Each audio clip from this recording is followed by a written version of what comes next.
makeup is pilling, separating, or looking dry by midday, it may not be the foundation, it may be the way that you are applying your SPF. In today's video, we're going to talk about how to apply SPF correctly before your foundation. If you're new here, welcome. My name is Kathleen. If you enjoy natural beauty, simple makeup techniques, hair care, and skincare, focused on helping mature women feel confident, fresh, and beautiful without being overdone. So step one, after you're cleansing your skin, apply skincare first. Let each layer of skincare absorb into the skin for at least 1 to 2 minutes. So that means if you're using a vitamin C, let it sit on your skin for a minute. If you're using a serum on top of that, let that settle into your skin. And then thirdly, use your moisturizer. I can tell you the biggest problem I see with mature women is if they go in and they layer on all these products and they don't allow them to set in.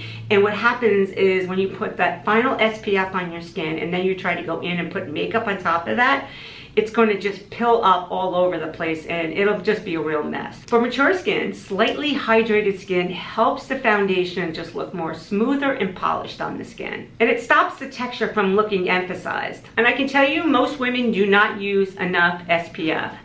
So for today's video, I'm going to be using the Supergoop. This is the everyday face lotion. It's fragrance free and it has an SPF of 50. So you're going to want to take 2 finger lengths worth, at least that much, and go ahead and put this on all over. Make sure you get around your eyes. A lot of people forget around their eyes. On your chin. I'm going to take the rest of this and put it on my neck.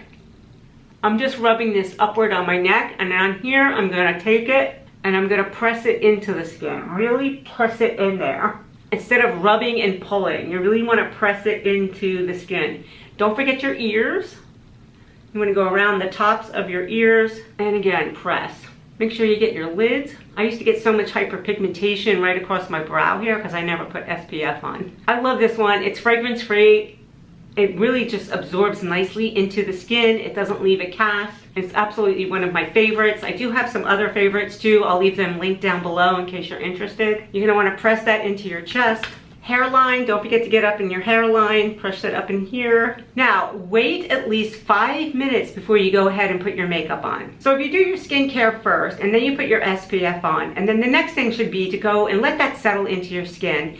You can move on, do your hair, put your contacts in, brush your teeth, whatever you need to do, but don't go directly into putting the makeup on. That is probably one of the biggest mistakes I see mature women making, is they go directly in with their foundation afterwards, and that's when you'll start to get the pilling. So after everything's absorbed into your skin, you want to go in there and you're going to want to use a primer. Apply primer only if it's needed. Stick with hydrating, smoothing primers. Avoid any type of silicone or anything that's going to be too heavy of a primer going onto your skin. And then apply your foundation in thin layers, either using a brush or a sponge. Heavy foundations over an SPF can really start to look cakey very quickly. So some other tips for mature skin is to go in there with a dewy hydrating SPF or something that's satin. Avoid any matte SPFs, because what they'll have a tendency to do is when you go to put your makeup on, it's just make it start to look very dry and cakey by midday. If your makeup starts to pill, it's because there was too many layers on your skin and it didn't have enough downtime to dry and absorb into the skin. So some makeup friendly SPFs for mature skin are, I already shared with you, Supergoop. EltaMD is another popular one. Beauty of JOSEON Relief Sun is another one. That's the Korean SPF. Colorescience Flex SPF is another favorite one for mature women. And ROCHE-POSAY, the Melt in Milk. That's another popular one. Don't forget your SPF for your lips. The lips are one of the most delicate areas on the face, and it's the place where sun damage starts to show the first. Often with vertical lines, dryness, and just very dehydrated looking. So I'm loving this one here from One Skin. It just leaves my skin looking more smoother and hydrated throughout the day, as well as getting an SPF protection of 15. Like I shared earlier, I'll leave a link to these down below in case you're interested. So thank you so much for watching. If you gained any value from this video, please consider subscribing, giving this video a thumbs up, and hit that notification bell so that you can get notified when I upload a new video every Sunday and Wednesday. All right, everyone, thank you so much for watching. Bye-bye.